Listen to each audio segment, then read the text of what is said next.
What's up, world? Welcome to another episode of the Kieran Company podcast. Today we're going to break a couple records. We have the first YouTuber on, the first podcaster on, and also the first female on.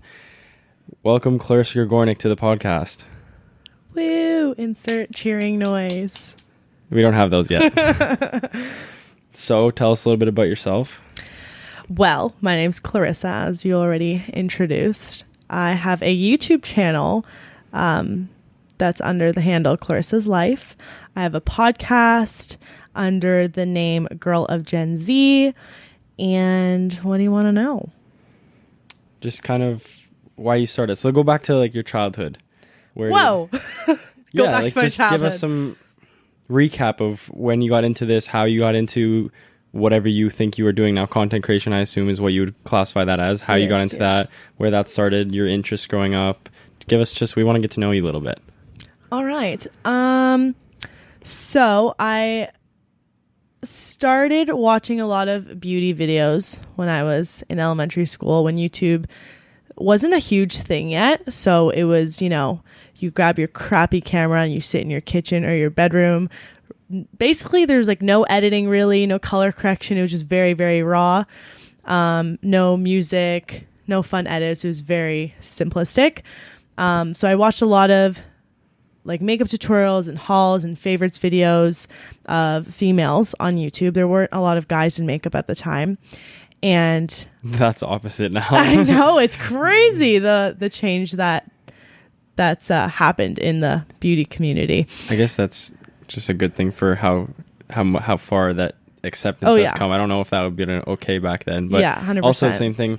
I feel like YouTube was so small at that point that there was only the two genres that we were interested in. So like there was gaming and beauty. I don't really know. And then there was probably the random YouTubers people would upload like their dog playing. Yeah. But I didn't think there was really no genres at that point. So I would watch like video game people, the classic ones, the guys who've been here for 10 years. And then you would watch the people who are either off the platform now or much bigger. Exactly. Continue. Okay. So yeah, that's what I was into. And I asked my parents, actually with my sister, we talked about this a little bit ahead of time. We want to create a YouTube channel and create our own beauty videos. So we went to talk to my parents about it, and they were a little nervous at the time to put their daughters on the internet filming in their house. So I remember when we went to go talk to my parents about it, they were like, okay, we'll be right back. And they went to go to our computer room, which is what we call the den in our house. And they had their little discussion, and me and Erica, my sister's name's Erica, for all of you that are wondering, we were sitting in the kitchen nervously waiting for my parents to come back and hopefully say yes. So they came back and they did say yes. And they said, as long as the videos are screened, I guess, or my mom has to watch them, I guess, would that be screened ahead of time before clicking public on YouTube, then that's fine. So my sister and I would film, then show my mom. She would okay the video and we'd upload. Especially for even back then, that seems so progressive that they would let you. It seems that parents right now would be questionable, but would probably say yes in this day and age. Then, that seems even weirder that they would say yes to that and how out there that is. I'm pretty sure we even had to show them like some examples of what girls your age. Well, not even our age, actually. They're older than us for sure, but they were like harmless videos. They were just entertaining. And my parents were like, you're going to play with makeup on camera? Sure. Like whatever. Yeah. So yeah, that's how we started. And then I created my own channel, and somehow YouTube deleted my sister and I's channel, which she later told me years later, she actually just deleted the channel herself because she didn't like the videos at all. So that's She's too cool for that at that point. I don't know. I think she just didn't like the way she looked. I think that's what she said. She didn't like her voice and the way she looked, and she was very, very young when we first started. I don't know. Maybe she was embarrassed. She just was like, that's it. How old were you when you made your first videos? Grade 7. If you take 3 years off Erica, is that what that is? 2 years? 2. Yeah, she still had a little space in between her teeth. No braces. We were playing Call of Duty and like yelling cuss words at people when we were in grade 4 and 5, and she was on YouTube videos. Yep. That's so crazy. Yeah. So then I created my channel, and kind of just forgot about my sister and I's channel at that point, and then just created my own videos. My sister was in a couple of them, but it was solely my channel at that point. So I would. And you kept the same genre, you think? Like you made more beauty videos? Yes. So it was makeup tutorials, fashion videos, inspired, like celebrity inspired magazine covers I would try to recreate, which I look back now, I'm like, holy, that does not look like the magazine cover at all, but it's okay. You would cut and paste on a paper, you mean? Like, I'll give you an example. So I was really into reading, and I'm sure a lot of girls years ago at that age were obsessed with reading like J14, Teen Vogue, 17 magazine, and Taylor Swift was on the cover of a Teen Vogue school edition issue. So it was like a September issue, and she was wearing this like fluffy pink sweater, and her hair was curled, but Taylor Swift's hair is naturally curly. So when I curled my hair, I tried to brush it out so it would kind of look like hers, and it just looks like an afro. So you tried to mimic the photo shoot, not the actual magazine cover. Well, no. Yeah, I thought you were cutting and pasting magazines together to make it look like this cover. That would have been super artsy. It should have specified. But yeah, so I tried to buy a similar sweater to what she was wearing, and I tried to recreate her makeup and her hair.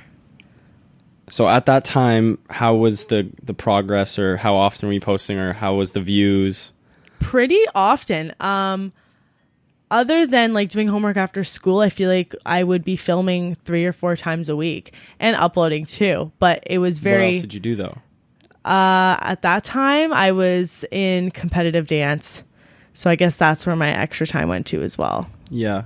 So did you get many people watching these, or was it kind of your family members and then you'd have the random view? It varied. It really did vary, but there was like the couple random videos that got a lot of views at the time. I remember heatless curls for your hair was a huge video at the time. So a lot of girls were doing different things. Like they'd put a pencil in their hair and they'd like twirl their hair into it and then like sleep with them in. And then in the morning they'd take out the pencils in their hair and have these natural curls. So no heat, no damage to the hair strands. So I remember buying these foam rollers from this store called Sally's Beauty Supply, and I put them in my hair, and they're the most painful things to sleep on. And in the morning I like took them all out. I was like, they don't look that bad. And I filmed this whole like before and after process, and it got like 45,000 views. That was in grade 7. So what was your regular views at that point? Few hundred, like 400, 500 on every video. That's pretty good. Like it would depend, but yeah, I would say it varied around that. Wow. And this one, so how did that shock you, or did you even realize kind of what that was, that 40,000 people had looked at you put curling wands in your hair or whatever they are? Not really. I think it was more shocking as time went on and I started to understand YouTube analytics a little more, and it was a little more like digressed, and people made more videos in general about analytics. That's when I started to realize. But at the time when I was young, that didn't really matter to me. I was like, oh wow, people like this video, that's great. But is that your most viewed video to this day? It's close. There's one that has, I think, 5 to 10K less, and it's a swimwear try-on haul, which that one was filmed recently, like within the last couple months. So that it's kind of the difference of you understand how that whole large viewership video works versus getting them at 12 years old, getting that same 40,000 people seeing that.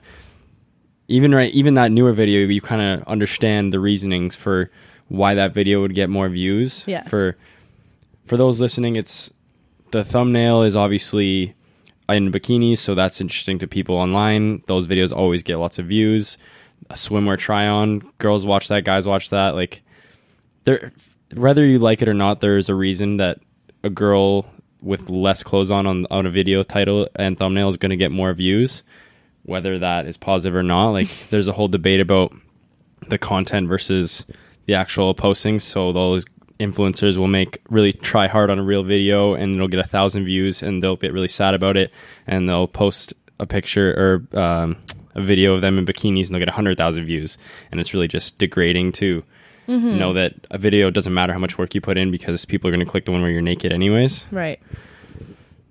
But it's not like I posted it because of that reason. Like, I genuinely needed to buy swimwear for a vacation coming up, and summer was coming up too. So it was like, why not? And I might as well make content out of it as well. So yeah, and there was all kind of went hand in hand. There was depth to your video that I noticed versus a regular try on haul. You gave enough content for it to be like, oh, okay, this is a real video. She's not just... Right. Especially because your channel's not even monetized yet, so there's no reason you would have to even post a video like that if you didn't actually want to make that video. Right. Which I think there's an aspect of goodness to that, almost, that you're not monetized yet, because every video you're making is because you actually want to make solely it based on like what I enjoy. Even if you make that swimmer, no one can say, oh, you're just being a sellout. You're not even making any money off it. So at some point, hopefully you can continue making only videos you enjoy, but there will get to a point where you are being paid for these videos now. So someone might be like, well, you just made that summer video because you want to get paid. So sorry, you can continue with your growth on the YouTube. Why did you get that name, Thinkin' Pink 101? I got it from a nail polish. If there's some female listeners out there that really enjoy OPI, which was like a huge brand at the time. Now nobody even really buys nail polish. They just paid to get them done at salon with shellac because it lasts so much longer. But it was an OPI nail polish called Think in Pink. And YouTube at the time, everybody's handle, at least in the beauty world, was named after an eyeshadow, a nail polish, a blush, a freaking designer. Nobody anything had but their name. Yeah, and now it's the complete opposite. Once YouTube gave that option, it's like everybody went to just their first name, last name. I think it was because the platform went from usernames to your channel name, kind of your name. Because I think YouTube started off as the way you would go to a blog. You don't write your name. Your name is not your name on a blog. I'm not even sure if they gave you an option at the time. Like, you had to have some type of like a username. Yeah. Mine, every blog anything I make a username for, it's just Kieran11. But I wouldn't. That's probably what I would have made my YouTube channel name at that point. Right. But now it would just be your name. Most for the difference of now everyone's channel is just their name. Yeah. Except for the few people that might be left. Yeah. So years have gone by. You kept the channel active. Did you keep posting actively? I do. Now I'm consistently posting twice a week. As I was kind of growing throughout the years, it was very inconsistent. With school usually being the number one priority, YouTube was kind of always on the side. So throughout high school, it got a little bit. Yeah. And you started, so it was grade 6? Sorry? 5? Seven. Grade 7. And then throughout and then did you pick it up more frequently, or was there kind of periods where you'd start posting frequently and then kind of die for a little while? Or yeah, like I would say when my hands weren't as full. So when I was in college, I was doing okay with posting consistently in the first year, and then second year just like hit me like a ton of bricks. So it was really hard to come home after like a long day of class and the gym, and after like you're done cooking, the last thing you want to do is like edit at like 10 or 11 o'clock at night and then get up and go to school and do it all over again. So it was a little harder. And then, just having roommates that didn't like support it, that was also, So throughout high school, how was that kind of experience for you, just in general as a high school student? It was, honestly, I didn't have enough of a following for it to be, I don't want to say made fun of, but I feel like so many people did get like made fun of for those things that like people like I watched. Out of the box. Yeah, but I feel like more people thought it was cool, or they would ask, can I be on your channel? And a lot of time it wouldn't make sense. And I was like, what do I say to this person? Like, I have no idea what I'm going to film with them. But other than that, in high school, what was your experience like as a non-YouTuber, just as a student, a teenager? What did you do? I know personally that you majored in dance for a while. So how did that go? How did you... Like, you mean the balance between them all? No, just how your high school experience was. So this is a completely separate... Just as a person. I feel like I was a little ripped off, if I'm being honest. And why is that? Because hearing the person's typical, I guess like average, no, because I feel like ours was average. The typical person's high school experience, with there being, the football games on Friday nights, and there'd be like the cheerleaders, and it'd be like a huge school spirit thing. Everyone would dress up and go and support no matter what. So football just being one thing. When I was in 9th grade. For reference, we didn't have a football team. The reason I was why just going to say that. In grade 9, we had a football team, and then the rest of the following years, there was nothing. So almost like the American dream high school. Yes. Experience, which everyone could probably visualize. We didn't have much of that. We were very much an arts-focused school with the programs. We had more dancers and drawers and musicians than any kind of athletes. And it was a Catholic school as well, so I feel like that contributed a little bit to it. I find that with some of the public schools, it was more, I don't know, a little more freedom, a little more of that high school experience, a typical high school experience. Well, the closest public school to us had probably 4,000 students. We only had 1,000 throughout the whole school, so you divide that by the grades. We had 300. You probably knew everybody in your grade at least, if not the whole school almost. Right. So there's a positive and negative to that, of course, but it also seems like the uniform of a Catholic school, there's the downsides to that of the fact you can't really express yourself, which would take away from a lot of kids, but at the same time, I think that the logic behind why they do it is because there's no paywall between the kids that are cool and the kids that aren't cool. So if the kid comes up in Supreme and one kid's wearing Blue Notes, no one's going to get bullied based on what they're wearing, kind of thing. So you all have to wear the same shirt, the same pants, and there's no style difference. You can't make fun of anyone's style, all that kind of stuff. I feel like that's why they introduce it, just to make a uniformity throughout what everyone has to wear, so you can't, all that kind of stuff. Yeah, but at the same time, people were flexing in other ways with what they were driving, with, the houses they lived in, the parties they'd throw. Yeah, absolutely. But the school can't control that. The school can't say move. That's true. And get a new car. You can't drive to school. So, but I think there's a backhand to that the fact that it's an art school, you'd almost want these kids to express themselves more in a way that's not just in the classroom. Yeah, like when we had like Civies with Day, their style and things like that. Yeah, I feel like more people would try to go full out in what they're wearing, because that was really the only day of the month where they could express themselves. So for you guys that are not familiar, you could wear your own clothes. What was it, like dress down day? So you wouldn't wear a uniform to school and you'd wear whatever you wanted. Yeah, I don't know if people would take that approach. I know you took that approach of you would go. I would say all the that girls did. A lot of the girls I knew did, and we would be like texting about it, sending each other Snapchats, what we're wearing. Guys, maybe not so much, but there were some guys that did dress like decent. And I feel like it would be you try, or you wear things that are super comfortable, and it goes the opposite. No one would just wear like regular. You either wear super comfortable clothes, or you try to make a nice outfit. Yeah. There's nothing really in between, or you forgot, like I did many a times. I probably didn't wear more Civies days than I did, just because I didn't realize what day it was. Right. I didn't have that much time in the morning to do that. Right. So you're in high school now, maybe move past high school. What's next for you? I decided I wanted to go to university. Well, for the longest time, I thought university was like the next step. And I wanted to go to, I can say it right. I don't see why not. Okay, so I want to go to Western University for a media program since I was in grade 8. Not knowing a lot about it, though, just knowing it was a media program. Had you known someone who went in it or something? No, I didn't. I think I heard through a grapevine from my dance studio or something.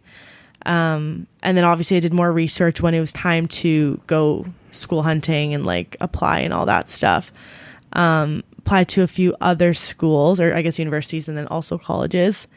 And when I got into Western, I thought that was the right decision to make, since it's the one I've been wanting to make since grade 8.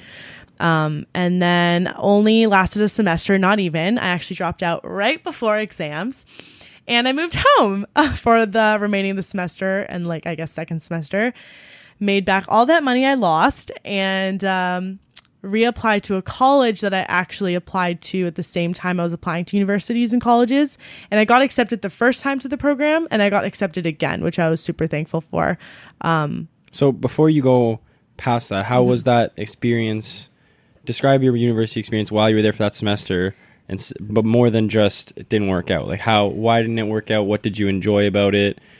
Okay, so the program that I applied to and got in was a little more competitive than the other media program. This program has actually now been cut completely from the school. So my year going in will be the last graduating class from it. So it was called Media Theory and Production, and it was combined with the college that I actually currently graduated from. So you did 4 years in combination of being at the university and then being at the college. So you'd get your lectures, and then you'd also get your hands-on experience. And would that be throughout each year you do both, or you do 2 years at the university, 2 years at the college? So first year you would do all university. Second year you would do all college and one course at the university. Third year you would do all university and one course at the college. And then fourth year you do all at the college and one at the university. Okay.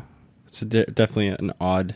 I know. Would you have to change where you're living almost? Well, it was, it was an issue for a couple girls in my program. Their bus rides, I guess their public transportation was awful on those snowy winter days, because if they lived closer to, the Western University campus as opposed to Fanshawe that year, because all their roommates were going to Western, it was definitely a burden in the morning for sure.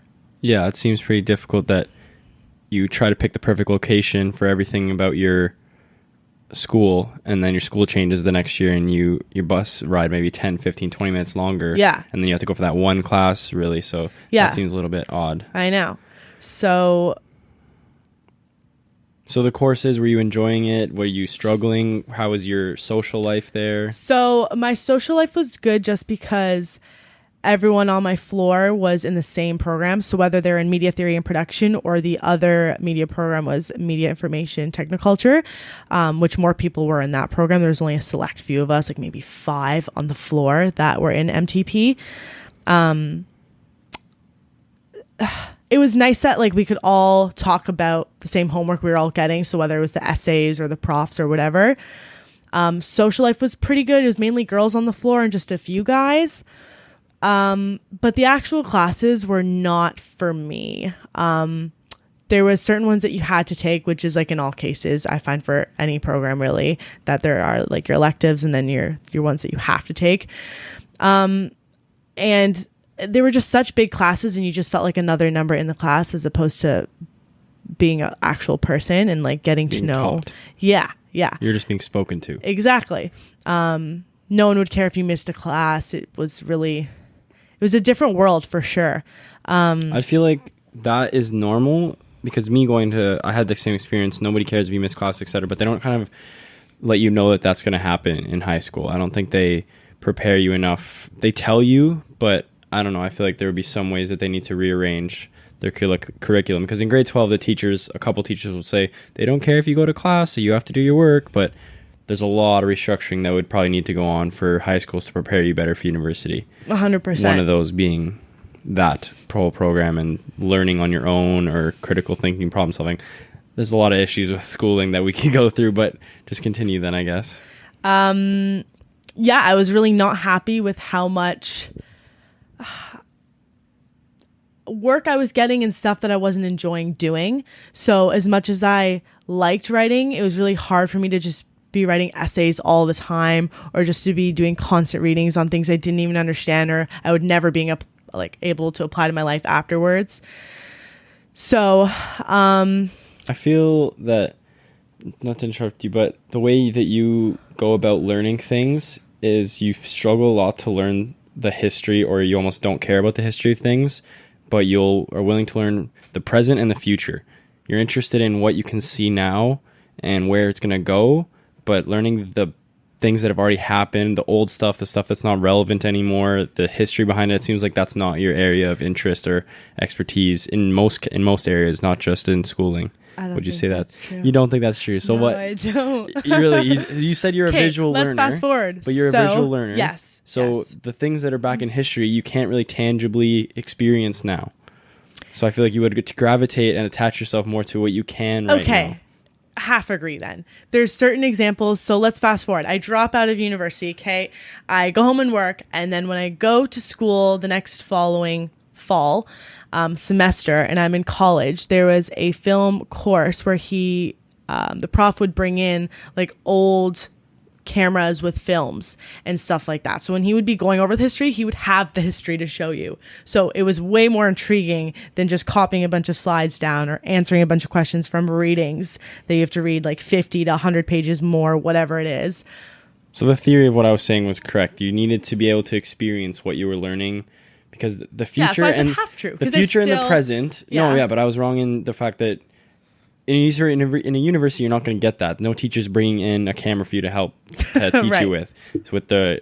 So for you, just having to watch these old movies, maybe black and white, worse acting, something like that. The special effects are bad, and maybe the storyline is super deep, and from a classical movie point of view, it might be something there, but you just have a harder time grasping that because it's not so relevant to you or relevant to what we're currently about now in society, or deriving messages from old things may be more difficult. Whereas getting the point of a movie now, like for movie essays, would you struggle with that? Like classical movie essays and having to write theory about them and things like that? Not in college. When I was learning... No, in university.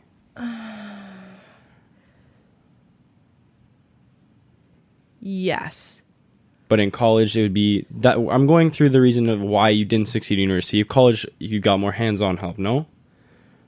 Yes. So that would be leading to you being more successful. But there was still, and I've talked to my dad about this specifically, a course in college that was more theory-based, and you'd be watching movies, and then there's a university version of that course. And I think that the teacher played a huge component in that, because the college version was very similar, but just so much better because he was so passionate about the topic and would do anything to help you understand and dive so much deeper, as opposed to the other prof was like, we need to get through these slides. I'm not posting anything. Catch what I'm saying, because I don't care. Like, however you do on the exam is however you do. Like, that's on you. Yeah, absolutely. There's definitely outliers where a horrible teacher will really influence your success in a program or a school, or a great teacher will really influence your success or lack thereof in a program, or even just retaining the information regardless of your mark. It's really not about the mark. You need to actually keep the information. That's the whole point of going. Just because you can get a grade, if a teacher can help you learn it actually, is regarding, as opposed to just memorizing it, that's a lot more beneficial for being in that classroom. Yes. So you left school, and what did you do to earn that money back? What was the job you were doing? I did a few. So a good portion of my life, I've bounced between job and job. There weren't many times where I was only working one. So when I got home, it was more like, I need to make money. I need to make money fast, because grind. Yeah, I lost a lot. My dad, shout out to him, helped me write some very nice professional letters to the University of Western. And there was a lot of going to the administration office and trying to get some money back. But I went Were you successful in that, or any? Yeah. We didn't get back as much as we thought we would, but we got back enough to be happy with. And are you okay sharing like how you went about that, what you kind of claimed as why you need to go home and things like that? Or do you kind of just want to leave that where it is? I just don't even remember all the details, so I wouldn't even be able to share. I don't think I gave many of why I was dropping out. I think it had to do more with I just missed the deadline of like how much money you could get back for certain courses. And because my program was combined with the college, it was so much more difficult. It was such a gray area that they're like, not sure if we can give you this much. And it was more of a battle that way. Trying to finagle the timing than the reasoning of being like, oh, I really can't handle it here, that kind of stuff. Right. As opposed to, I missed it by a couple of days, like give me a break. Yeah. Okay. Yeah. So now go ahead with what jobs you were. So I worked at Sport Check as a sales advisor in the soft goods department. So if anyone's unfamiliar with that. That'd be clothing. Yes. Honestly, it was my least favorite job other than one gardening job I did. I'm such a social, talkative person that folding clothes and hanging them, when people got to go into the change rooms, it was like the most exciting part of my day. So you enjoyed the aspect of helping people find what they're looking for, but not when there wasn't somebody there. Correct. Like a customer. When there wasn't a customer there, you really did not enjoy the menial tasks you had to do. Right. And you also had daytime availability, which a lot of these people probably didn't have at that time because you weren't in school. So you're probably getting a lot of daytime shifts where it's maybe a little bit less busy. And it was right after, it was right after Christmas, I want to say. So it wasn't busy anymore. During the day. So you maybe have a couple customers all day. Right. And other than that, you're having to do things. So yeah, right. I fully see why that would be. And then I worked at a pool as a lifeguard and swim instructor, which I still do time to time. It's just always the go-to backup job at this point. As long as your certifications stay current, then you're good to go. When did you become a lifeguard? 16, when you're eligible for the city we live in. So from that point, that's always been one of your jobs ever since grade 10. Yes. Okay. And then the other one, which was totally unexpected, I was going to just divide my time between Sport Check and lifeguarding and instructing. When I applied to all these jobs when I came home, I never thought that this one would ever give me a call. And it was funny because I was in the Sport Check change room at a different mall, not the store that I was currently at, trying stuff on with my discount. So excited to use it for like the first time. And I got a call from the manager at Starbucks. And he said that he saw my application go through online and he wants to see if I can come in for an interview like ASAP. So I think it was like the next day or the day after. And I almost said no because I thought like 2 jobs were already enough. But then when I went home to talk to my parents, my dad's like, no, like this is a great opportunity. Like, let's see what he can offer. Like we can figure out the like other kinks later. So I accepted the interview, went to the interview, then got hired on the spot and was asked what day I could start. I wasn't ready to answer that because Sport Check had no idea about Starbucks. And then eventually when I accepted Starbucks had no idea about Sport Check the whole time I worked at both. How long did you work at both? Oh gosh, Sport Check, like 4 months, 3 months. How Not much long. overlap was there, though? I mean, of technically 3 jobs at this point. 2 months, maybe. Okay. And so you would months. just kind of, whoever posted the schedule first, you'd book those days off? I told Sport Check the 3 days I wanted to work. No, it was 2. I think I only limited it to 2 because I didn't like it there at all. And then I gave Starbucks my other 3 days. And I had 1 at the pool. I started phasing out of the pool because I think I was just more excited to have the other jobs. Because again, I've been doing lifeguarding and swim instructing since I was in 10th grade. And hours were kind of hard to pick up at that time because everyone had their set shifts for that session. Okay. So when did you drop Sport Check? And then maybe you keep going with Starbucks. How does that go? Because in the summer, I picked up camps. So I was an H2O leader. So I was a camp leader, but we'd have the teaching swimming component in the morning, and then they'd have a fun swim in the afternoon. And then I didn't want to burn up my weekends with Sport Check and Starbucks. So I just gave availability to Starbucks, which I didn't even want to do at that point because I was getting pretty burnt out working outside all summer. But knowing I was going to school in the fall, my thought was that I would transfer to a Starbucks that was a 5-minute walk down the street of my apartment in London, which was where I went to school. Fanshawe at this point. We're going to Fanshawe next year. Yeah, we're going to Fanshawe College. So that's why I kept that and dragged it out a little longer, just so I was able to transfer after. So once the summer hits, you transition out of Starbucks and the odd lifeguarding shift into 40 hours a week of being a camp leader. Yeah, I was a camp leader that summer. And you would just keep Starbucks a day or 2 on the weekend? Yep. And how did that summer go? How was that? Was that hard? Was it?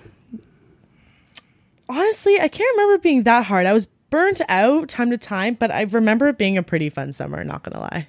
Okay. And then so you're now going into Fanshawe. Mm-hmm. How did that come about? So how did you go on residence because you were now first year again? How is being 1 year older than maybe... Well, for college, it seems like almost a lot of people aren't the age that you start at. I was just going to say that. Nobody in my program that I knew was the age, I guess, a first year would be. Yeah, in my program specifically. So did that make transitioning into a brand new area easier? Because you didn't have to worry about kind of being that weird one who was a year older? Because I feel like in university, that's most people are the age of that first year student. Like I'm literally picturing right now, like sitting in my film lecture in university, and there was like an old guy, and everyone's like just turns their head because it's just not seen. And he didn't even need to go to school. He was like, I'm just here for the enjoyment of this class. Like I just love film. It's kind of you realize in first year of university that you can't go to bars. So there's almost a whole lifestyle. So you go to parties instead of bars for a while. Some people start getting their IDs. So then you start going to bars a little bit. So there's a whole thing that maybe that college life didn't have so much because it wasn't so much of that strict age limit here. Second year, you're this age. Third year, you're this age. Yeah, I would say college was more chill, like in general, with teachers, with classes, with just with everything. The transition was a little nerve-wracking at first just because I no longer talked to anyone at Western at that point. The only person I did was my roommate who went to Western for medical science. So yeah, I was going to Fanshawe. She was going to Western. I made a completely new group of friends. My first day of orientation was, I remember walking in the halls being like, every single person here is a male. Like I think I see 5 girls I can count on my hands. And I met one girl, we knocked it out of the park. We became really close. And that definitely helped the transition. But some people were still in res, not a lot, which was kind of nice to hear because we all had to make that effort to come and kind of meet in the middle when we wanted to go out, as opposed to like in university, it'd always be like, oh, come pre-drink in my room before we go out. Or there'd be like a floor party. So you didn't go on res? I did not. Yeah. How did the process of getting your apartment? Oh man, that's another story in its own. I think I viewed like 30 houses. I was so sick of looking at houses by the end of it. I found my apartment in downtown London, Ontario. I loved it. It was like a very comfortable space. Me and my roommate got along at the time, and I don't regret living in the apartment. It was a little far from school because I was taking public transit, but it was close to every other amenity.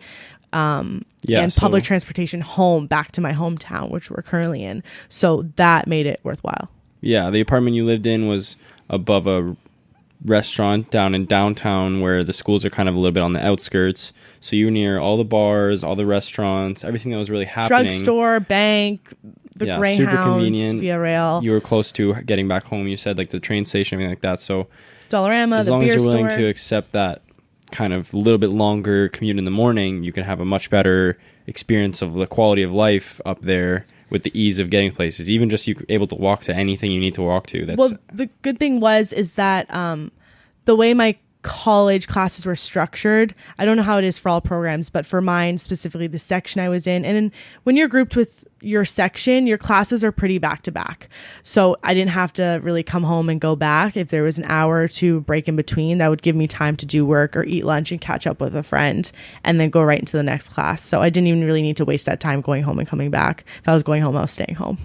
Yeah, living here and going to school, but also commuting still is kind of like that. You kind of get trapped at school. So you're either there for the whole day or you're not coming back. Yeah. And that's almost a weird place to be in. For you, I guess you made good use of it. Yeah. In my experience, you just go to the lounge and go on a computer, or you go sit in a booth and just waste 3 hours. Yeah. I guess you're supposed to do homework. But I try to be productive. Like I try to stay busy so I can relax later in the night or go out or whatever my plans are.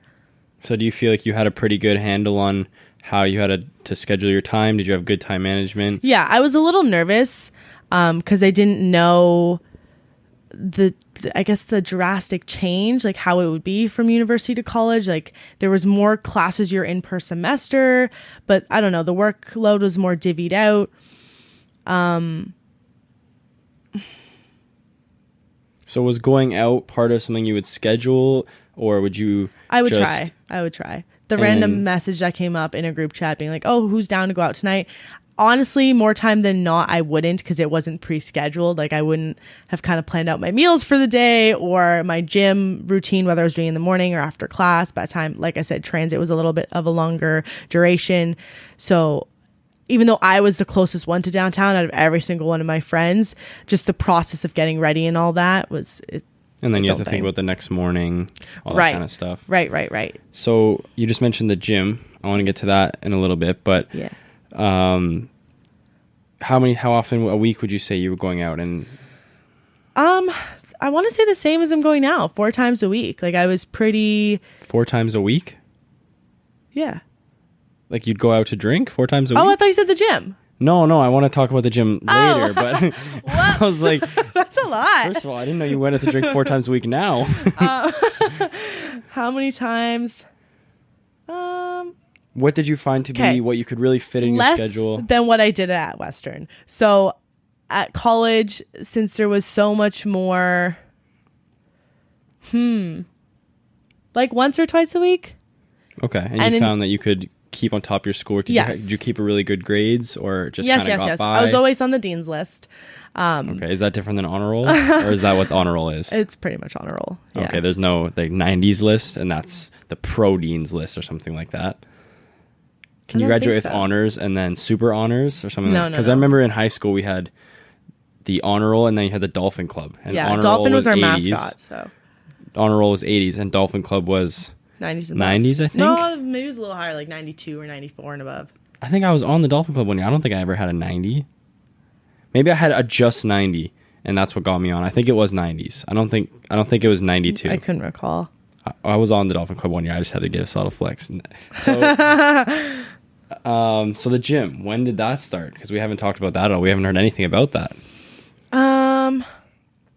What's that? I started to get more serious with it when I was at Western, for sure. But Western gym was more intimidating to me. I felt like, I don't mean to say this, but I'm going to say it anyway. It was just like a bunch of meatheads, and it was not super comfortable working out. At Fanshawe, it was a little bit different. And Western does have a really big kind of powerlifting program. Like they are intense there. Yeah. So if you're just starting at the gym, you could see why it would be very intimidating. Yeah. Like, did you just start going to the gym at Western, or had you already started? I started like at the end of grade 12, but I want to say like consistently I started going at Western, and then at Fanshawe I had like my routine. Like I would go however many times a week, which like I said, it was approximately 4. And I would always schedule time for that, whether it was before class, after class, in between class, whatever made sense. And what kind of going to the gym was this. So a lot of people, they might start off killing themselves with cardio or doing random, I like this machine today. At what point? When I was at college, in college? Just your progression. So when you had started in grade 12, you would go the odd time and do something, and then you got more into it and you'd start with this. Okay, how did your progression of we're getting weightlifting? to the gym part now then. Sure. Okay, so when I was in grade 12, I had 2 spares, which is kind of rare, and apparently they're supposed to sign you off on that as like the administration, and they just, I believe it qualifies you to be a part-time student. yeah, I was a part-time student, and me and my mom were talking about like working out, and she was like, let's go like gym hunting. So we went to LA Fitness, and my mom fell in love with it and the price, like right off the bat, like during our tour. She's like, okay, sign us both up, like we're in. And then we told my sister and my dad about it, and then they both signed up too. So it was basically like a family plan. Did they give you a deal? Was there some kind of family plan There was. deal? I can't remember what it was, but it was good enough for us all to sign up because my dad's not a gym person. So it was definitely a good enough deal for all of us to sign up. But they had a pool, and that's why he was intrigued to just get it. Yeah. For reference, LA Fitness is a big box commercial gym here, with usually having a pool, squash courts, and a basketball gym, tons of cardio area, not the greatest like working out weightlifting equipment for like the pure weightlifter kind of guy, the person who's really serious with the training. You think about a big Good Life type of gym, and that's what LA Fitness is. It's almost a bougie version of Good Life, people would think about it. So, and they actually have a pretty good price point, which is why they probably get a lot of people. There's an initiation fee, which they kind of get you with, and then it's usually about $40-ish a month. So that's probably why they get a lot of that membership. So that's where they got you. How was that experience? It was good. So they freaking get you when you're a newbie. Get a free consultation, and then you fall in love with a personal trainer. Maybe that was just my experience. I don't know. Fall in love with, just so we're clear. Fall in love with the personal trainer. I didn't like my personal trainer per se. He was kind of a creep, but my sister's personal trainer was awesome. Young guy, super nice, outgoing, funny, super cute.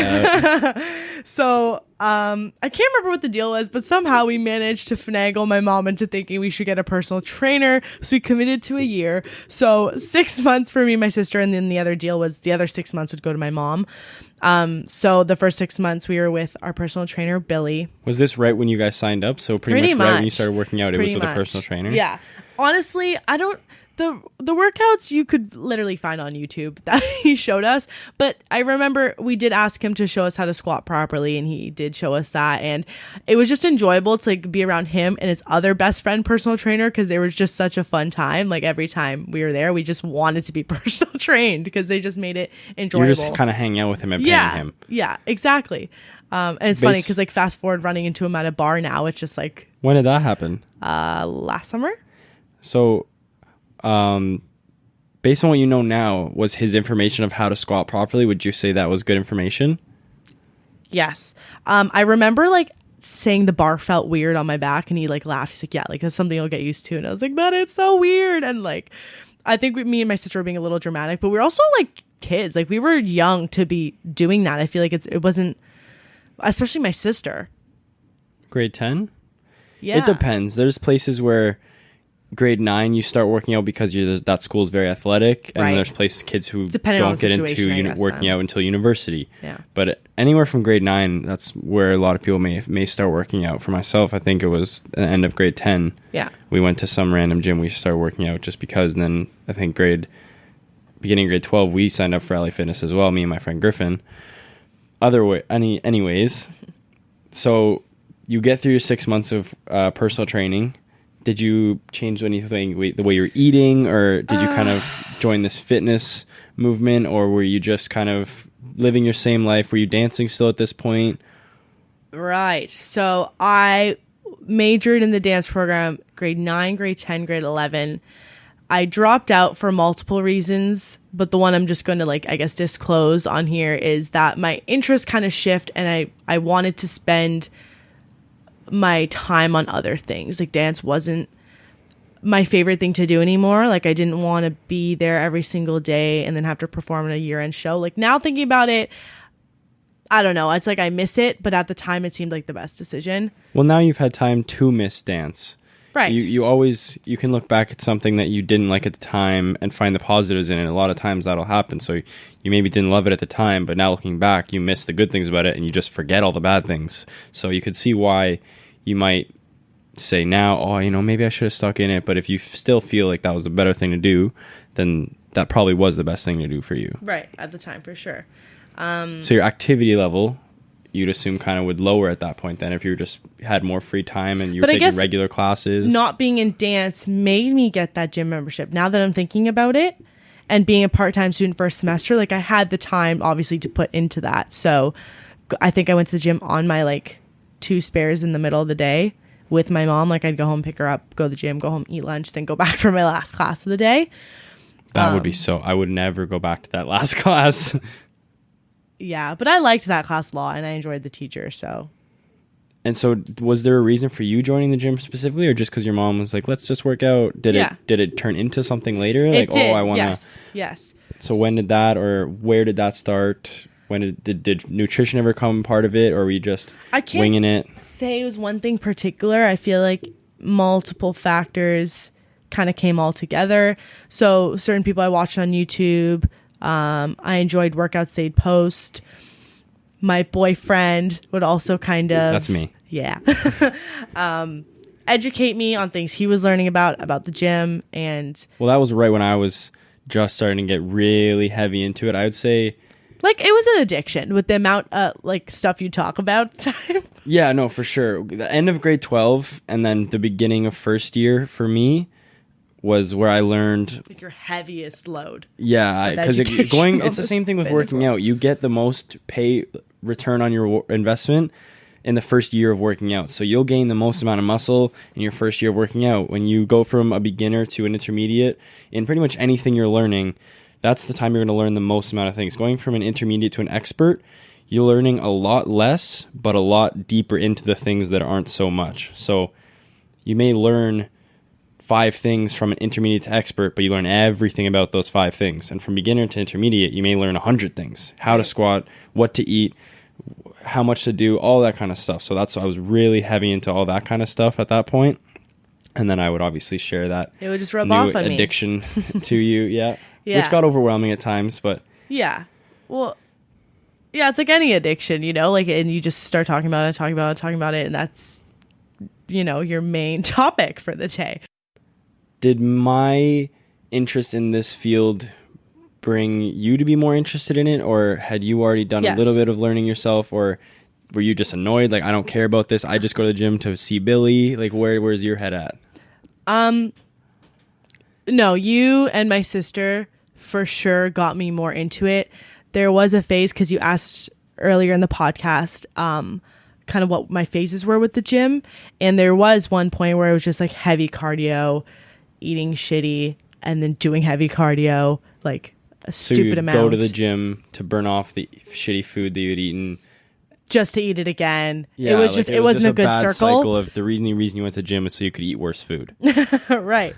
So my sister and you kind of pulled me out of that. Were you happy with that system, or was it just with you guys pulling me out of it? With the way you were working out at that point? Did you know any better? Were you just I fully knew that it wasn't good, so that was the silly part, and I was just like, whatever, like, I'm not going to gain muscle anyway. I was just like thinking the lowest of the low, and I don't really know what the switch was to get me into the groove of, like, maybe it was the compound movements. Was that before your personal training? Or during? I think I was done personal training now. I think Billy, or it was a different personal trainer. Billy left. I totally forgot to say that. My personal trainer left the gym, and he gave me and my sister 2 weeks. And my sister and I were like, I think we're going to have to get mom started early, because, like, we don't want any other personal trainer. Like, Billy was our favorite. Okay. So, after that, you had started doing this cardio cycle. Yeah, so I started doing the cardio, and then there was no switch that went off. I think it was just, like, my sister and you telling me over and over again. Or you'd see us just doing regular workouts. Yeah. And also, that was my time where I was still intimidated with the weight section at our gym, especially. I think it was uninviting. The people that were there made it uninviting. It was very close together with the dumbbells, and there was maybe 2-3 squat racks. Like, exactly. You wouldn't want to be sectioned off in the women's only room, which there's nothing wrong with that. If you're comfortable working out just in there and your workouts get done great, whatever, that's great. I didn't want to be sectioned off. The whole point of going to the gym for me was, like, the environment and being in the open space, not closed off in a closet.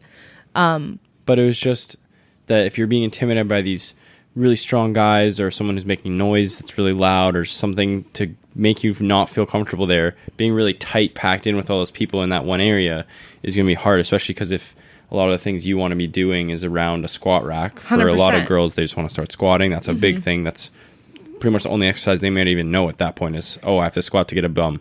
So especially with that gym only having, 2 squat racks? Yeah.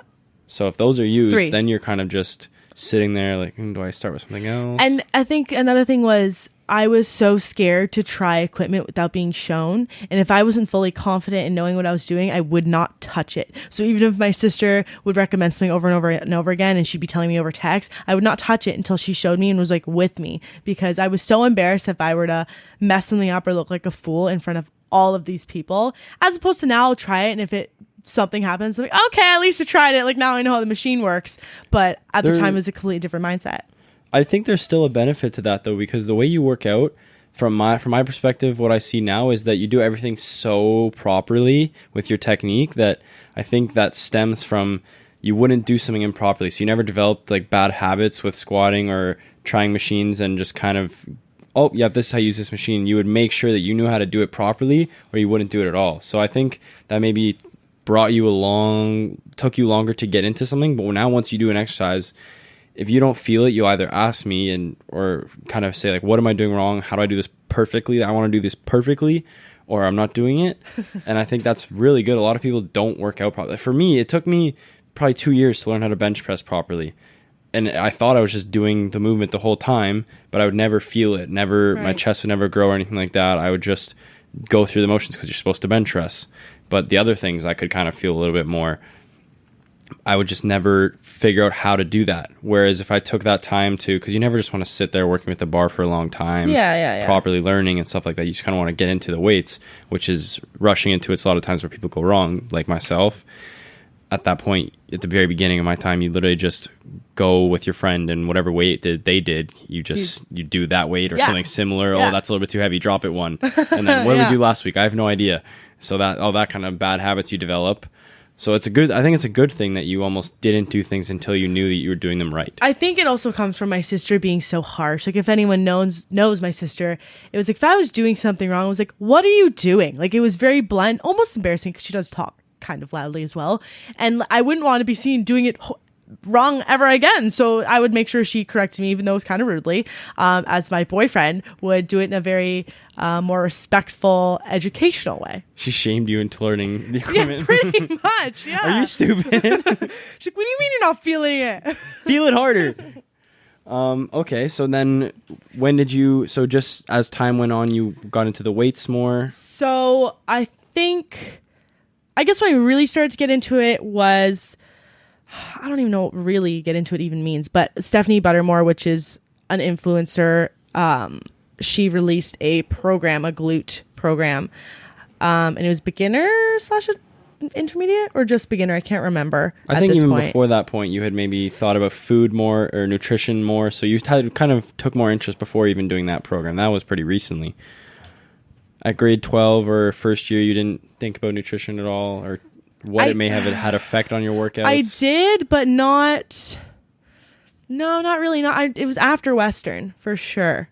So before Western, it was just do some workouts, and then everything else about your life was the same. It was kind of like learning the movements, seeing how much weight I can handle on compound movements, and getting comfortable in the gym in general. So the only part of your life that fitness occupied was that time in the gym, that maybe hour and a half. Yeah, and they weren't right when you walked out the door. It was, I'm regular again. Doesn't matter. I'll do everything the same. Yeah.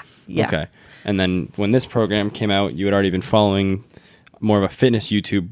Your whole YouTube viewership has changed now. Yeah. Honestly, that's really funny that you mentioned that, because starting with beauty videos and watching beauty videos, and I've unsubscribed to a lot of them, and it's not to say that I don't like their content. It's still good content. It's just not my preferred content to watch anymore. I don't want to necessarily use my time to watch how to apply eyeshadow and what colors complement each other. I think vlogs and a little bit of fitness incorporated into them with some cinematography. Yeah, like that's up. But I think that's not true. I think you do not like their content anymore, but that doesn't mean they make bad content. It's just your interests have changed. They may still make great content, but it's just not for you anymore. So it's just that your interest and your likingness. Sure, I'll has say changed. I'm very selective of who I watch in the beauty world. So at that point where you were still just working out but nothing else, you had started watching more videos about people who would work out also? Yeah. I think a lot of people that are into fitness and watch a lot of fitness influencers, know the big names, Christian Guzman. So was he who did you start watching first? Or who got you into watching this genre? I want to say my sister mentioned Katie Hearn, and I never bothered to follow her until the last year and a half, maybe 2 years. But she was a name I heard a lot in the house. I remember that. My sister would tell me about the drama between at the time Nikki Blackketter and Christian Guzman. So I remember watching. So she started with these videos first. Yeah, and I think that's what got me on board. Watching the fitness videos first. Now that I'm thinking about it, yeah. And then obviously Buff Bunny, which is Heidi Summers, and then Whitney Simmons. That was until like the last couple of years that she's blown up or even created content in general. For me, so you started with just watching their vlogs and things like that. Yes. The reason I started watching fitness YouTube was to learn things. Like that's what I found it such a big database, and everything online, it was almost like you didn't know what to trust on Google because you don't know who's writing this and things like that. I felt that if I could see the person and see when they say, don't listen to this stupid stuff that people tell you, that which is what you may have read online, they'll say, no, like, please don't listen to that. This is what you should do. I feel like I got in at such a good time where a lot of good content was being made that was breaking the mold of... You were a very good prime spot. Yeah, right when I started watching, which maybe it was 2016, is right when a lot of evidence-based content of fitness YouTubers started coming out. And before that, it may have been, if you started watching 2 years before that or 3 years, it would be like, throw as much weight as you can on the bicep curls and do it till you can't feel your arms anymore, and then do more. They're very something like that, or just like you can only eat chicken and broccoli. All the kind of things you would assume is the content that you would, the information you would get a little bit earlier. Yeah. So I started with, I started with Marine, or Student Aesthetics, which is what it used to be called, and he would do that how to set your macros video. He would do like that one video, which is what you'd always search in the search bar, that probably everybody has that one video now, how to set your macros, or how to squat, or how to get bigger biceps. Like all the things you would search, everyone had that one video at that one point, so they would all have a ton of views on that one staple video. And then the vlogs kind of came later, which you would watch their vlogs because you had already attached to the fact that they gave you good knowledge. So then you were like, oh, let's see what else they do other than just tell me how to work out properly. Right. So that's how I kind of got into it. I'd say Christian was probably one of the ones I started watching early on after that, other than Marine. But I started watching Marine, I think, when he had 20,000 subscribers maybe, or something like that. He was very small at that point, but he was just a quality guy. He just seemed like a cool guy. Like he was in school. He was from the Netherlands, and he was just kind of... I think that there's something about the fact that you speak a different language, and he was almost still learning English. So to me, it feels like they almost can't lie because their English is so bad that, not so bad, but they haven't learned the trickery of the language, or I don't know. There's something about someone who's recently learned English on YouTube or things like that where they have to get their point across in as easy way as possible because they don't know all the little other words. So it just seems like more genuine to me because they're only saying what they know what they know how to say. I don't know. There's some logic in there somewhere. Yeah. But at this point now, I would say, who would you watch? Who would be your top 3 right now that you would watch?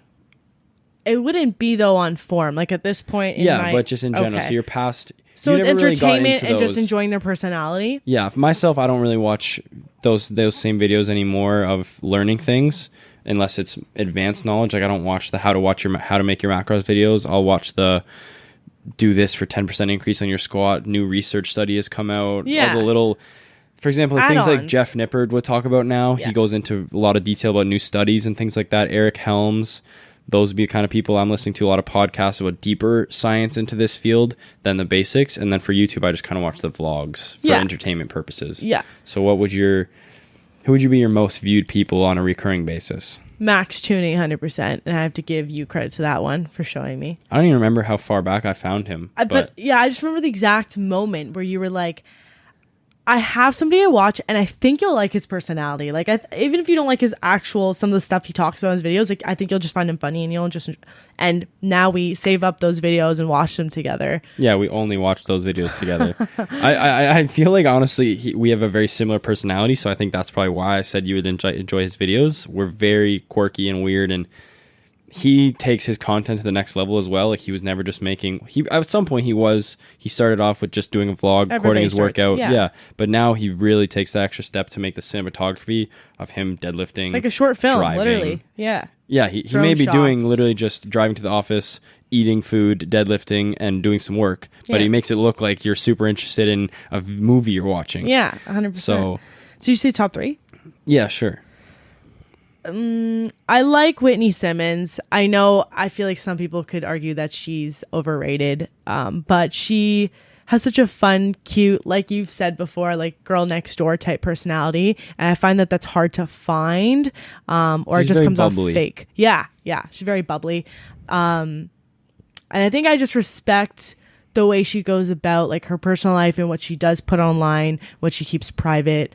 The company she's like created for herself, and the relationship she's, I guess, maintained with Gymshark, with the way the Gymshark's going.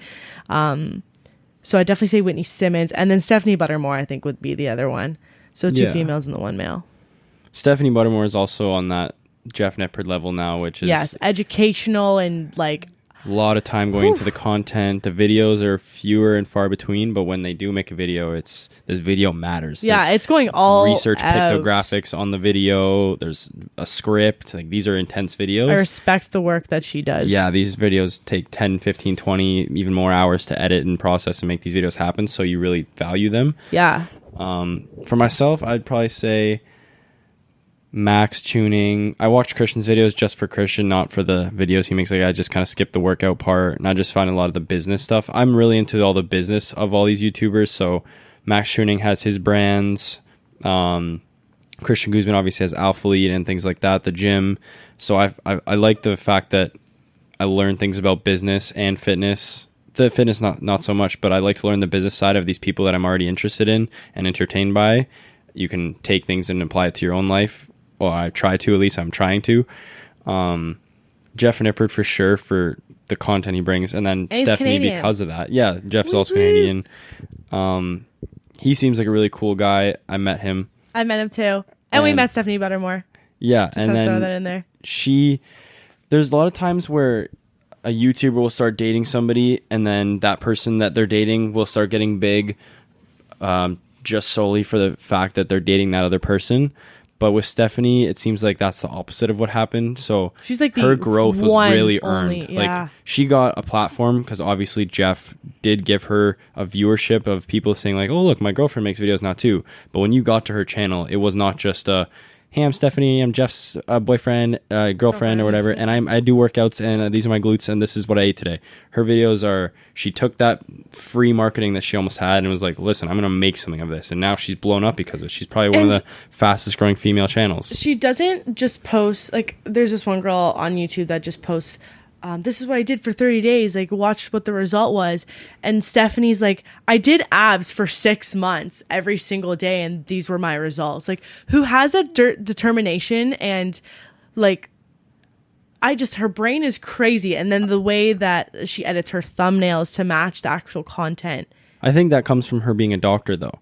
Yes, so she when she's doing these videos, it's a study, and when these other girls are doing this video, it's just like, oh my god, I'm doing a challenge. Entertaining study. I'm like, yeah, she does studies on everything she's doing is a research on herself, even though her field isn't in fitness, it's in cancer research. Right.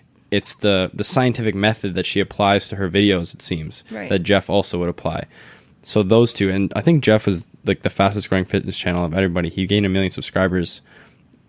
Not that it all happened at once for him, or he went from 0 to 100 right when his channel started. He blew up, but he was posting videos getting a little bit of views, and then in the last year and a half, he went from a couple thousand to he has like 1.5 million now, which is crazy. And he's like, Christian was one of the biggest subscribed YouTubers for a long time at 700 to 900,000, and he's kind of been stuck there for a long time. Jeff's at 1.5 million, and it's been the last year almost. Yeah, it's just based on what his content. You can tell though, right when you watch his videos, you see why. He takes a lot of time, and he edits those himself for a lot of the time. So he's learned a whole new skill. just because he enjoys this. A lot of respect for that.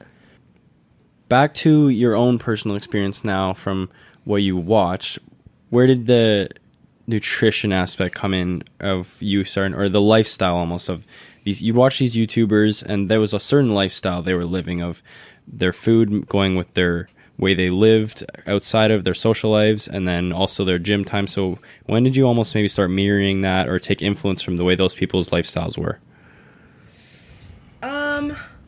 Okay, well, just to backtrack for a sec. When I was at Western, you'd have your like meal plan card, and a lot of the times with your friends, if somebody were going down to get some food from the calf, which by the way was really bad, it was good. It was a blessing and a curse that there was a calf in every single res. So when one of your friends would go down for a snack, you would just tag along, and more times than not, you would end up getting something, you know, similar to the category of what they're getting. So if they're getting a bunch of gummy bears, you're getting like chocolate covered almonds. That's what my snack was. Yeah, that nobody else got that. That was your thing. Whatever. But I'm just saying, I think that's when it started to hit me. Like, I'm just eating just to eat. I'm not even hungry. It's like 10 o'clock at night. The cafe's probably closing in like 20 minutes, and these are like garbage. I don't even know why I'm eating these, but that's just what you would do. So I think when I went to Fanshawe and I was purchasing my own groceries, I would have a checklist every week of like all the produce I was buying, and then the protein, and, you know, like my one kind of unhealthy snack, or like knowing, okay, when I get back from the bar, I know I'm going to crave this or this. So I'll like just buy one thing of each. So I think that was a huge So in Western, you would just eat what was on the menu that day, and then when you started going to Fanshawe, buying your own groceries, living on your own, you kind of went out of your way to learn. Were you buying shitty groceries? Like, there's lots of different ways people buy groceries. If you look at maybe our grocery list versus somebody else's grocery list, there you can say you're buying groceries and people assume that's kind of healthy, but there's very different levels to that. So where did you take your influence? Are these buying these groceries? Would you say they were healthy? A few different YouTubers, I guess, like when they would do like a grocery haul, or just a meal that I would get inspired from certain meals that they would talk about. So, you know, the freedom you have when you're buying your own groceries is you can buy anything you want, right? So you're not restricted to like what mom or dad buys, and you're like stuck with cooking with whatever they have. So I could buy whatever spices I wanted to flavor whatever food I was making for dinner that night. And that made me enjoy what I was cooking more, and something I had to look forward to at the end of the school day. You're creating something at this point, which is maybe as little as it is art. You're like a part of this meal now, instead of your parent just putting it on the table in front of you. Right. So sometimes maybe that improves the taste, or the fact that you have to cook it is not so horrible because it's almost fun. Right. And I think that this is great that the way this happened, because it's like the information you got from Mariah about like the peanut butter on rice cakes and transferred to me, and that was like my go-to snack after dinner with banana on top and the cinnamon powder. Yeah. Oh, Rob Lipsey was one of the first guys I watched. But I don't like his videos now, really, because they're just kind of the party lifestyle and vlogs that I'm not really interested in. But his old videos were really informational, and then he wasn't really like big yet, so he was really down to earth. Now his videos are all vacations and stuff like that.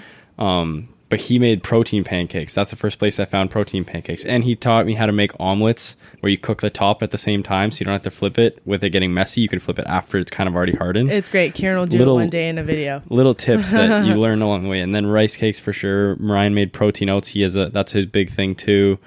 Yeah, for sure. Continue. So I think that was when I started realizing, well, I knew the calorie content of food beforehand, but now being completely like a general. Yeah, but now being completely on my own, I guess my knowledge just like narrowed in more.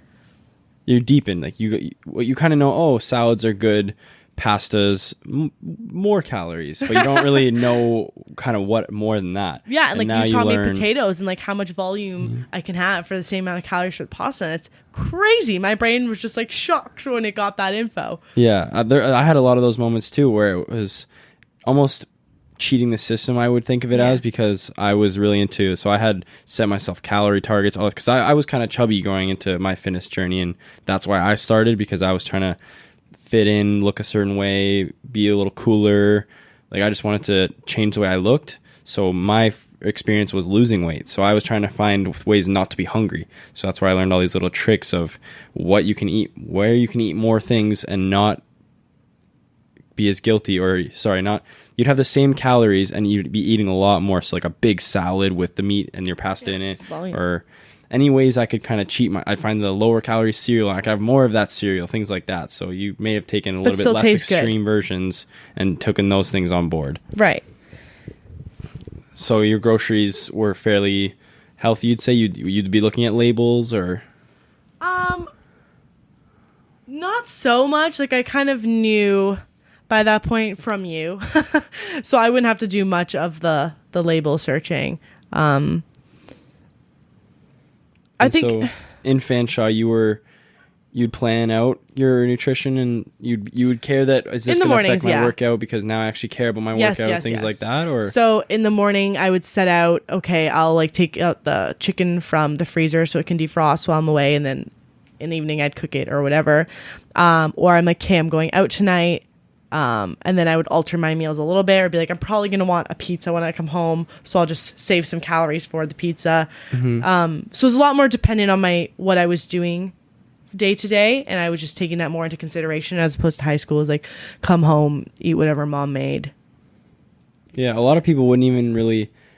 The fact that we got that good information so early is that I think Mariah was the one who kind of showed me that it's just based on calories. So you can have a pizza as long as you don't eat that much during the day. Whereas I feel like if we got into this a little bit earlier, if I was given bad information, I'd be like, you can't have a pizza. What are you doing? Yeah, like, that's not ever allowed. Exactly. So it gives you a lot more balance to still be able to enjoy living a working out lifestyle type of thing, which is, to me, it's still crazy how it's almost like there's two types of people in the world. To me, it seems like there's people who do work out and people who don't work out. Yeah. And my life is completely different than anybody who doesn't work out. For me, going to the gym is mandatory 5 days a week. You mentioned that the other day. Like, it's crazy. It's just the way our brains like brushing my teeth or eating food is like me going to the gym. It's just like, yes, this is where I'm going next. Oh, why don't you just come out today? Well, no, like I'm going to the gym next. Yeah, it's like it's not. I don't go out and not brush my teeth. Yeah. So it's just crazy how to some people they're like, maybe I'll go to the gym next week. Nah, probably not. And then some people don't even ever think about it. Like that's never crossed their mind. They just go home, watch TV, whatever. But for me, it's no question. So I just find it really weird how in society we just have two groups of people where those people have 2 extra hours a day to do whatever they want because I'm at the gym. That's a conversation I had with my different roommate, but that I just most recently recent was with. Yeah. It sounded like a relationship there. She talks about watching all these shows, and she, I guess, was shocked when she found out there were so many things on Netflix I hadn't seen, or things I just wasn't like kept up with. Like, I know I've been a little bit under the rock with certain things. A lot of things growing you've been up. sheltered with growing up. But I mean, like Disney movies for one. You haven't seen most of those that aren't girls. But what I'm trying to say is I would use those 2 hours or 2.5 with transportation and everything from school to be at the gym and working out, and she would be, entertaining herself watching episode after episode after episode of a television show. So this was something she never understood really until the end of our living together situation, where my 2.5 hours always ended up going to the gym, but that's what I preferred. You know what I mean? Than absolutely. And sitting in bed and watching TV. Maybe you can get more Netflix in, or maybe some people are studying during that time. So you now have to balance your studying time with you're going out those 2 days a week, with you want to go to the gym, so you have to fit that in. So it just seems like there's a lot going on there with classes. Right. And there was still like, I could still catch up on, it was like a good balance. There was still some stuff I could watch as I was doing cardio on the treadmill, like as long as I had Wi-Fi, right? I just couldn't watch as many episodes because obviously once you're starting to lift weight, you can't be just like, watching TV on your phone. But yeah, it just seems that it may be a hard barrier for entry for any kid trying to get into working out, training, just because a lot of times kids get into that when they go to university. They're in first year, you get a free gym membership for the first time, so now you may be a little bit more inclined to try working out. And then if you really want to get into it, you may just say, never mind, because of how much time it would take away from your studies, which is kind of a struggle for a lot of people. I think that a lot of people would be more interested in fitness, or once they build that habit, they would go more. But in that first couple of weeks, maybe you have an exam coming up, you go a couple of times, 3 days in a row, and then that fourth day, you're like, I'll just study today, or I'll just go out today, and then you stop going in general. Right. And then so that's a lot of times why a lot of people might get out of the working out space. Would you say that you think all people should work out? In some capacity. Yeah, a physical... Like, active lifestyle. Like, you can have a mixture of things. You don't have to be a star track runner. What? Yeah. A star track runner, or just like an extreme cyclist, but a mixture of them. Or if your job already requires a lot of physical moving, you know what I mean? Like how we get our steps in every day, like 10K minimum, or you've upped yours to like 15 with your job currently. So just some type of activity level. So when you're doing like that flight of stairs, or people say this all the time, like you're carrying groceries and you're like, wow, I'm winded. And like, you shouldn't be winded from doing like a simple task, right? I just think there's enough things out there to find something you're interested in that would get you moving. Just 100%. For the fact that obesity, which is pretty much being overly fat, is now considered an epidemic, which is a disease in the United States. And I don't know if it's fully in Canada yet, but the fact that is such a problem, obviously there's a lot of food involved with that, but it's just everyone is sitting down these days with computers and things like that. You can't find one thing to enjoy. That I know there's different types of people. I myself pretty much only like things that I'm moving or thinking. So the only times I'm sitting down is I'm trying to learn stuff, play the odd video games, but then everything else I enjoy is moving, which is, I guess it's a benefit for me, but I almost can't find enough time to fit in everything. I want to take up a fighting sport. I like cycling. I love working out. I won't miss gym sessions. I play hockey 1 to 2 times a week or throughout the year. So for me, I can't find enough time to fit in how much things I like that are active. Right. Whereas other people can't find that one thing. Even going for a walk, I think. Every day, if you just go for a walk with your wife or your significant other. And I feel like a lot of people just kind of throw out the comment that like walking is boring. Like, but find a podcast, find a genre of music, like find something that could like help with that walking, and it makes you want to walk for that much longer. I feel like a lot of times that's maybe people just haven't started yet because it seems like, oh, I don't want to go for a walk. But I think a nice walk after dinner is quite lovely. I feel like actually. that was our mentality when we were younger. Not that we didn't want to go for walks when we first started dating. It wasn't something that just never pops into your head because as a regular person, you just never think. And now it's like, did you get your 10K? Did you get your 10K? Yeah, we need to go for a walk now. Because are we up to date on that podcast? Should we listen to it while we're on our walk? I think we're also probably not the norm. We're pretty heavily into this fitness area.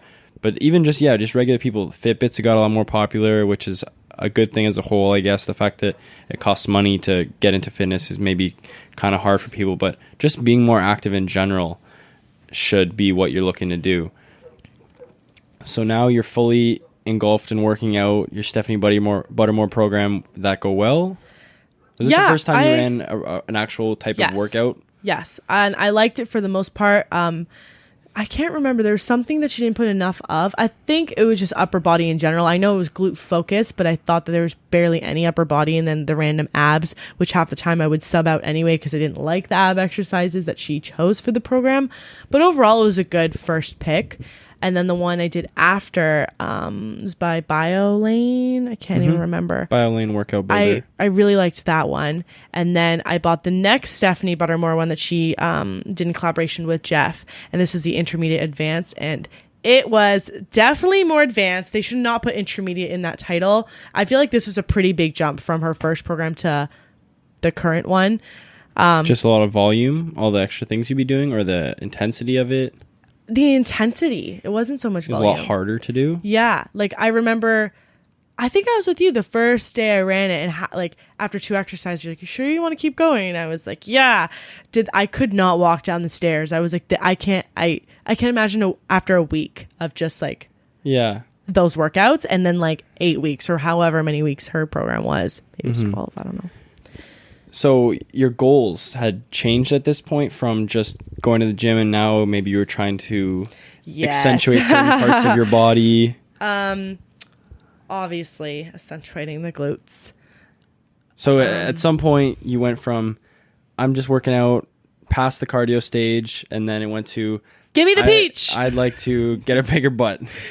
Yeah. And do you still enjoy working out the other parts of your body? I do. Honestly, and I feel like they're a little bit underrated. I love shoulders. Like, And I think that is a kind of a niche thing that lots of people do or actually really like. Really? I've heard a lot of like upper bodybuilders be like, oh, I love working out my shoulders, but it's just not, such a, most like, people say chest or back or something like that, but I hear it is kind of a niche thing to like. Like Paige Riley on YouTube and Instagram, I think I just really appreciated how much work she put into her upper body that motivated me. I don't want to be as like shredded as when she's shredded, because obviously we're different genetic makeup and she's like a smaller frame, but she's also a professional like bodybuilder, right? She's IFBB, yeah. So she's really into it. You're just, there's levels to this stuff. Yeah. We're pretty high on the spectrum of people that are going to the gym and just we do it often, things like that. But then there's next level. But competing. I think it's what she like showed on her platforms that made me start to enjoy it that much more. I think a lot of people, girls especially, still think that working on your upper body, you're going to turn into a guy. Like you're going to look what a guy looks like, and that's really not how it works. Yeah.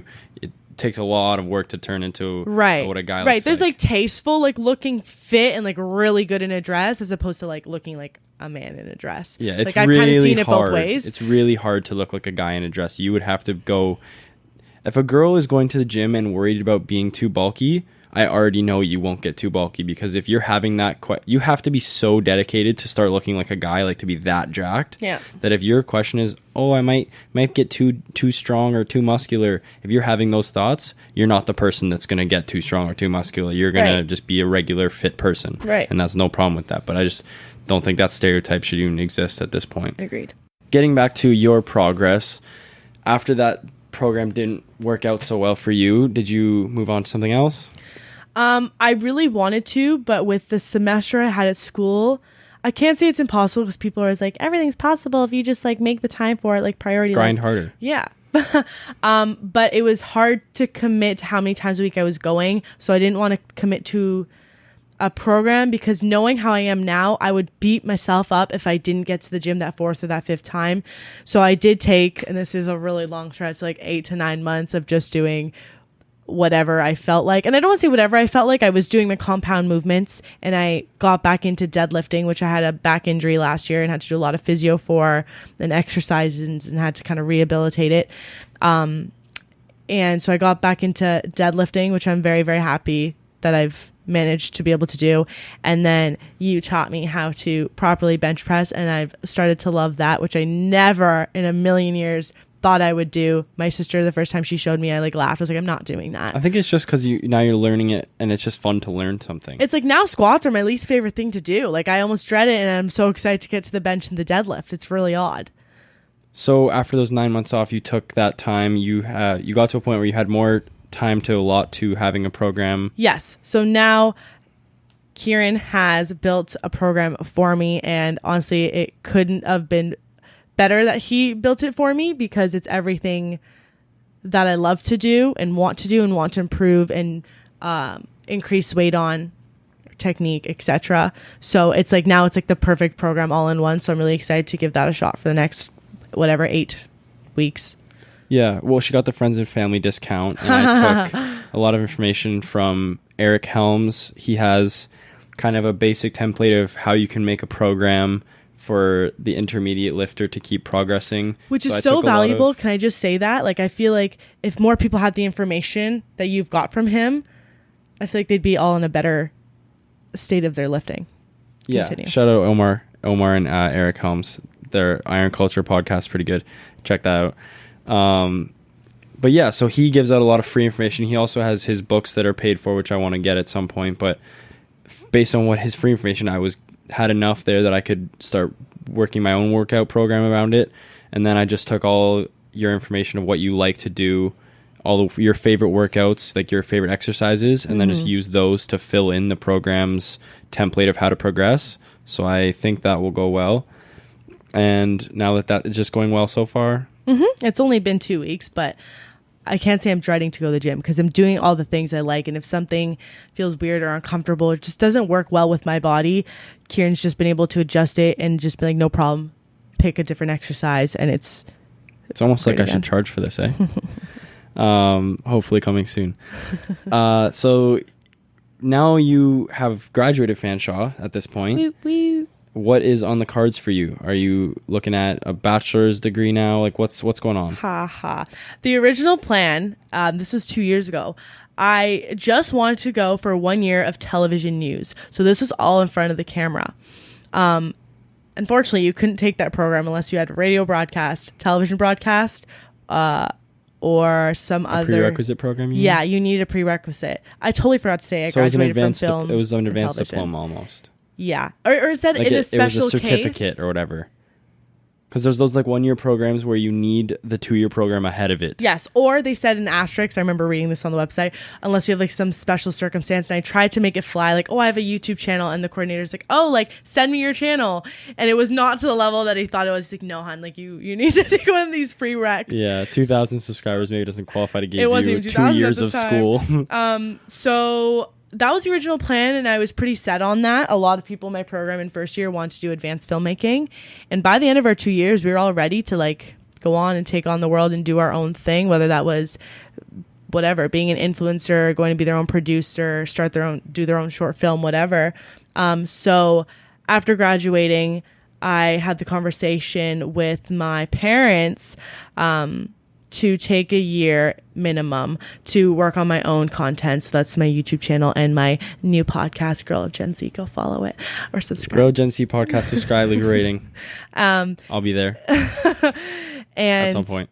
The other few days in the week are allotted to being a server and a bartender, which I really enjoy. And not just all for tips, as much as people do want to claim that that is very true. You do make a very good amount of money for the hours you're putting in, but is this pretty recently you found this and you enjoy it? And no, it is not recent. Like I've enjoyed. Well, based on what we know, you only worked at Starbucks, so it has been since you came home from school, that first time, or after you graduated. When did you start getting into waitressing? That was in between first year and second year of college, so in the summer in between, and I liked kind of the flexibility with it, and the place I started and I'm still actually currently at. I have a really good relationship with my boss, and I think the girls get along pretty well, that it's enjoyable to go to work. You know what I mean? It doesn't always feel like work, which is nice. And it does pay you well enough that you can keep doing your own stuff and have flexible hours. That funding goes into what I'm doing as my side hustle. So you're not struggling or anything. Yeah, no, it works really well hand in hand. The hours are good. It's not like a place where it's a club and I'm there till 2 or 3 in the morning, which is great because I need to get up and be able to have my clear head to creatively edit my videos and have ideas come to my head. You're not doing 40 hours a week there. You're doing 40 hours a week working there, but you're doing probably more than 40 hours a week of work right now. Yes. So what else are you doing? You're doing your couple shifts a week at this restaurant, and then where is this other work coming from? Editing my YouTube videos, and then filming the podcast. Filming other YouTube videos as well. So how do you get those videos every week? So do you plan in advance? This week I'm going to do this video and this video. So currently, I do have a list of kind of what I want to film in each month and like a timeline. However, just coming back from our recent Europe trip, we have so much content that I've kind of been able to split it up day to day of what we did in Europe, which has really helped, I guess, because it is kind of pre-filmed, I guess, in a way. And I've just been able to edit on my days off and get those up. I don't know how it's going to be going forward, because if anyone knows, filming for a long period of time and then editing the same day, it's a lot for your brain. So I don't know how it's going to go moving forward. I'll definitely have to work out those wrinkles. Or have a filming day and then you edit it the next day. Right. Or pre-film like a couple, I don't want to say easier videos, but ones that I know is not going to take a toll on me, as opposed to the Europe ones. Have a little bit, just because it is a little bit more creative thinking. You want each day to be different, which is very hard to do. And I give huge shout outs to like Max Tuning for being able to like keep it interesting for his viewers, especially the ones that have been there for years. Especially when it's just a simple vlog, they could all be so similar, but for 100%. Some reason they're all a little bit different. Learning like a new transition, trying to find that like niche song like nobody knows or hasn't heard yet in that edit. You know what I mean? So how is that translated into your content? Have you taken your level of editing up, or you're wanting to learn new transitions, or are you wanting to learn new abilities on it? Everything you've just said. So is that for your own personal growth, or because you want to make the content different for the viewer? You don't want it to get stale? I don't want it to get stale. I want to be able to build my skills, especially in this time off. This 1 year off that my dad likes to say. He wants me to stay sharp on what I know and not get rusty on the things that I use every day. I need to be getting better, not worse, or being like at par. Would you say your interests in the platform or in the skills or in your YouTube channel as a whole has increased or stayed the same since you started taking more time for it? It's definitely increased, and I didn't think it would. I thought they would decline because I didn't love editing to begin with. It is a lot of sitting, and like Kieran said, like I like to be moving as well. So having the serving and bartending job allows me to be on my feet and running around and time passing quicker. And what are your plans for that channel, or what you want to do in the future? Like, what's next? What's your everything's going to go right? What is that? I have a growth in views, in subscriber. So maybe base. in a short term, what do you want in the next 6 months? So we're pretty much right in the middle of the year right now. What are you looking for in the next 6 months? Then maybe in the next 2 years? Still enjoying what I'm doing, not getting bored of it. That's a big part of it for sure. 100%. And it'll make the content better. Anything if you're still keeping it interesting, like constantly talking to new people.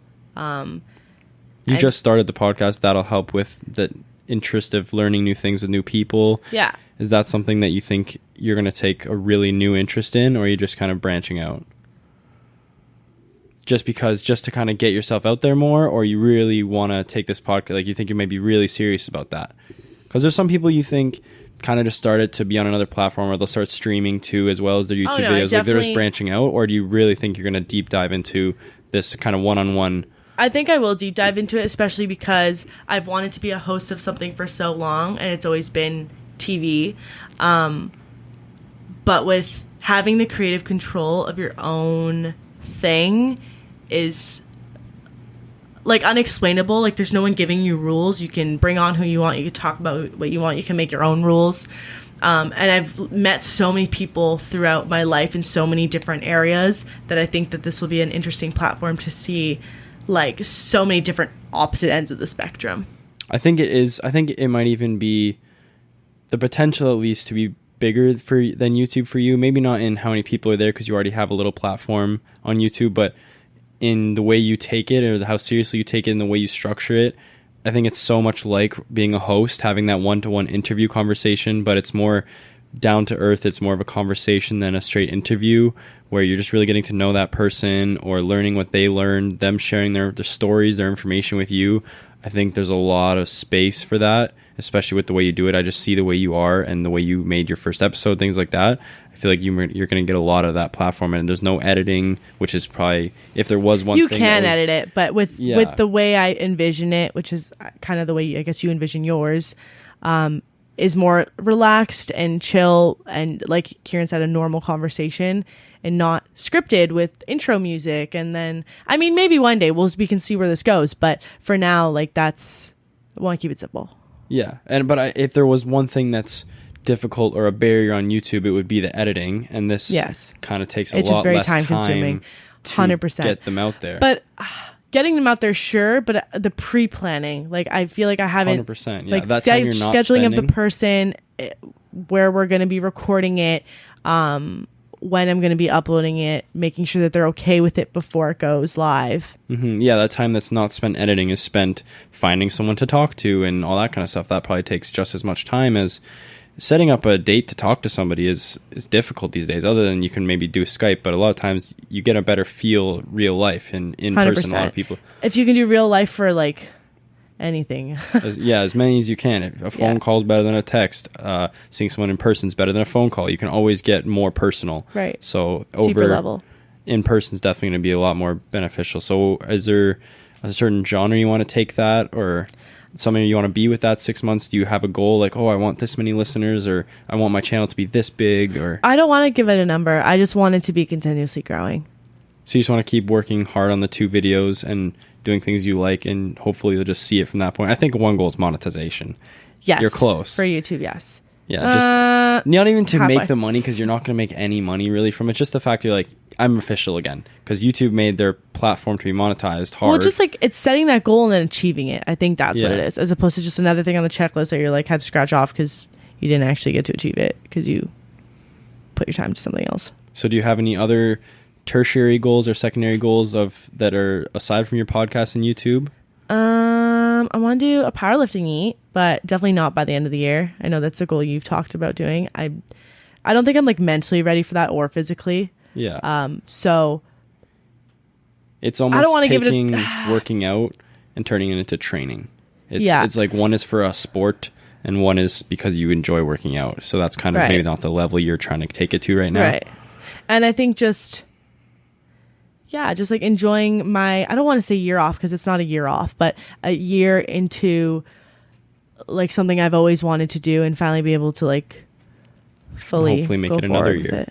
Yeah. I mean, it seems like almost the goal is that you want it to go so well that there's no reason to not make it the second year off. Yeah. And then eventually it's all the years off, but it's just because you're working that, like, it's not that you're just being lazy. It's just that you've taken that first year off. The first year off went good. Second year off. Now it's just like, these aren't years off. This is what I do now. Right. And that's kind of what it seems like you want to take it to.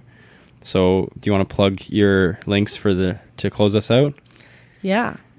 So I feel like you guys already heard this multiple times, but Clarissa's Life is the YouTube channel. Girl of Gen Z is the podcast handle. And then my Instagram is Clarissa Grgorinic, which I'll spell it out because it's really long. So it's CLARISSAGRGORINIC. And I don't have any other social media platforms because Instagram's the only one I really use for like my viewers and subscribers. Perfect. Well, thank you so much for being on, and we'll catch you guys next time. Thanks for having me. No problem.